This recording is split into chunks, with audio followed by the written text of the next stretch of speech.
going on, everybody? Joseph Hadid here for Worldwide Sport Updates, your podcast, your news, your local community. Good morning, sports family. Thank you for tuning in to Worldwide Sport Updates, your podcast, your sports, your news, your local community. It is TGIF, ladies and gentlemen. Thank you for interacting with us and tuning in. It is Friday, June 20th, 2025. And ladies and gentlemen, this is your host, Joseph Hadid, as we cover the NBA, the NHL, the MLS, the NFL, the WNBA, the college men's and women's basketball, and MLB, if I mention that. We have everything for you folks. We cover everything, and we give you all the latest information on the daily basis here on Worldwide Sport Updates, your podcast, your sports, your news, your local community. All right, ladies and gentlemen, let's go over what transpired this past week in sports. And I believe we're going to start off with some NBA news, ladies and gentlemen. Well, you know what, folks? We have a Game 7 for the NBA Finals, which will take place on Sunday. Let's get right to it. NBA Thunder, they eye a championship in a crucial Game 6 versus the Pacers. Well, unfortunately, they weren't successful in grasping the championship in Game 6 of the NBA Finals. Here's the overview.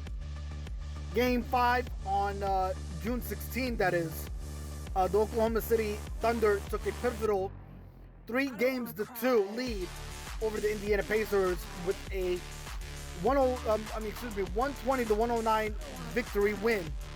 Rookie Jalen Williams exploded for a career-high 40 points. While MVP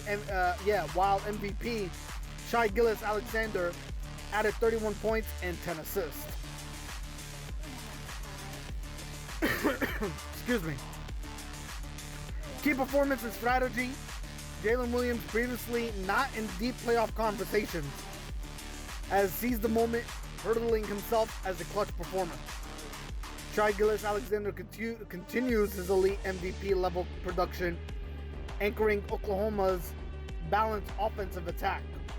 On the Pacers side, Pascal Siakam, 28 points, and Tyrese Haliburton, hammered by a leg injury, kept Indiana competitive, but injury-related limitations could tip the scale. With that being said, I think he did play in Game 6, and he said if he can walk, he's going to be out there.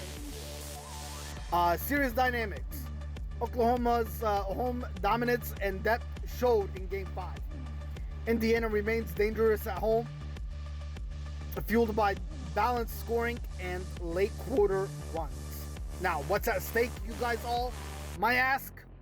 Well, ladies and gentlemen, you all might ask, what's at stake? The Thunder chased their first NBA championship since the year 1978. And the Pacers win would mark a triumphant home court redemption for key players, legacies, and future markets. Endorsements, contracts hang in the balance. And of course, the Pacers would also be achieving their first championship in franchise history. Again, the question is on Sunday, who will become the team to get their first title in franchise history? Will it be the Pacers, or will it be the Oklahoma City Thunder? We'll find out this upcoming Sunday. Game 7 of the NBA Finals. Stay tuned. Get your popcorn ready. It's going to be very interesting. And by the way, folks, I knew this game was going to be a back and forth battle.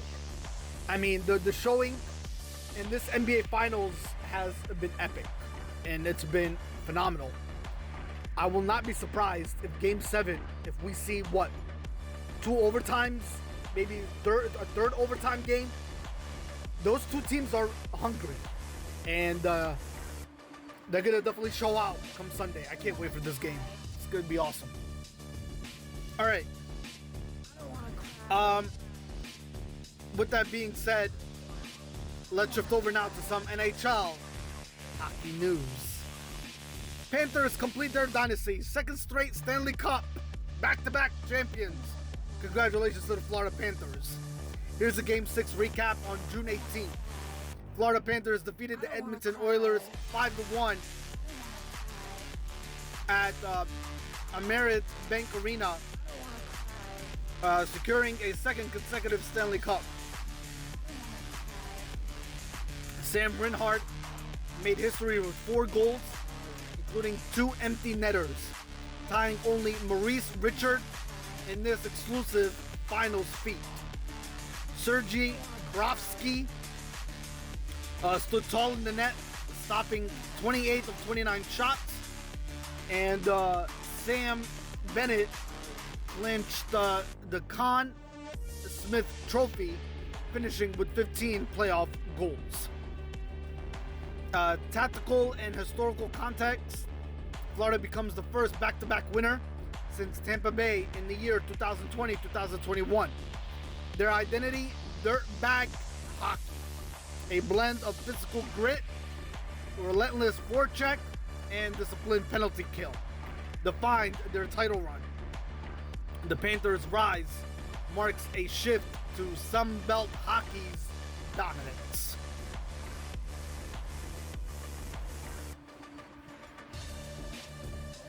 All right, let's shift over to some NFL news. NFL all-field headlines and infrastructure shakeups. CJ Mosley has announced his retirement this past week. Linebacker CJ Mosley, 5-time Pro Bowler, retired at the age of 33 following release by the Jets in March. His leadership legacy includes team MVP honors and resilience through injuries. The Washington Commanders rising. Analysts are calling the Commanders one of the NFL's most improved teams, crediting key additions Deebo Samuel, Laremy Tunzel, and quarterback Jaden Daniels' development. Veteran food stability at O-line and defensive upgrades amplify playoff expectations. June 1 cut window. The NFL's post-June 1 deadline looms, where teams may release or trade high-cap veterans like Kirk Cousins and TJ Watt for cap flexibility. Season's perspective, the narrative, for 2025 shapes into one of the youth's meets veteran stability. Mosley's exit versus Commanders' youth envision. Mosley's exit versus the Commanders' youth envision. So pretty much, here's the season perspective again.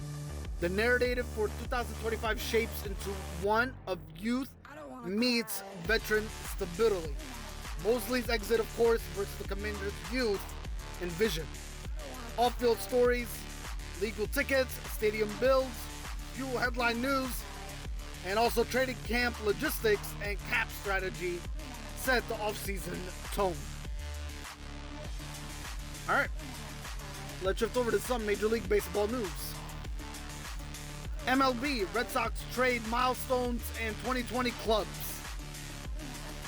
Rafael Devers trade, June 16. The Boston Red Sox traded longtime cornerstone Rafael Devers to San Francisco in a blockbuster deal for 2 MLB-ready arms and minor leaguers, shifting off $250 million in contract obligations.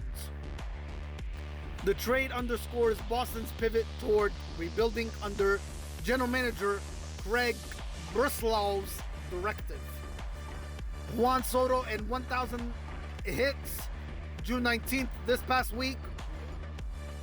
Juan Soto recorded his 1,000th career hit at age 26, becoming the 17th player to reach 1,000 hits and 200 home runs before turning 27, with over 800 walks to his name.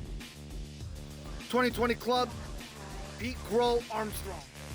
Cubs Pete Crow Armstrong hit his 20th home run and 20th stolen base by mid-June. Already the first club to reach the mark before All-Star break. Very impressive.